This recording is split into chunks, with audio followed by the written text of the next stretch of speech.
For today's video nga pala guys, magluluto ako ng sinugba. At dahil yung iba kong followers at mga watchers at mga viewers ko dyan hindi nakakaintindi ng Bisaya. At nakikita nyo nga guys, ay nilapag ko na nga dyan yung isda. Tapos yan, di ko alam kung anong tawag dyan, pusit ba yan? Or di ko alam kung anong tawag dyan sa Tagalog. At agoy, ganito ba naman yung makikita mo sa paligid mo, napakapayapa at ang sarap mag-ilog. At hindi nga ako nakontento guys, doon sa pamaypay na ginamit ko, kinuha ko na nga ito ang electric pan doon sa loob ng bahay ng ate ko. May lahing manananggal pala electric pan na ito. At habang niluluto ko nga to guys, yung pusit na to at yung isda, napaisip-isip ako, nasasarap to kapag nasa ilog tayo. Dira dahil dapita guys, ay ako na nang gibaliktad ang kaning pusit dire kay murag hapit naman gid malagom ni.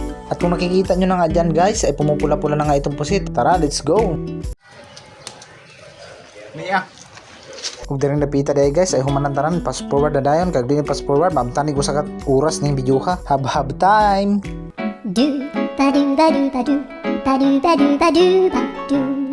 At makit ang ganyan na guys, nga nahurot na gyud ning bahaw ba.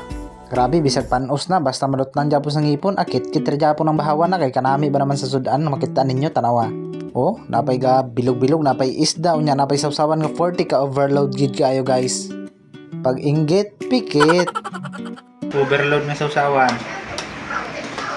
Overload na tiyan. Unya maura dito oy, thank you for watching yun sa inyo ha.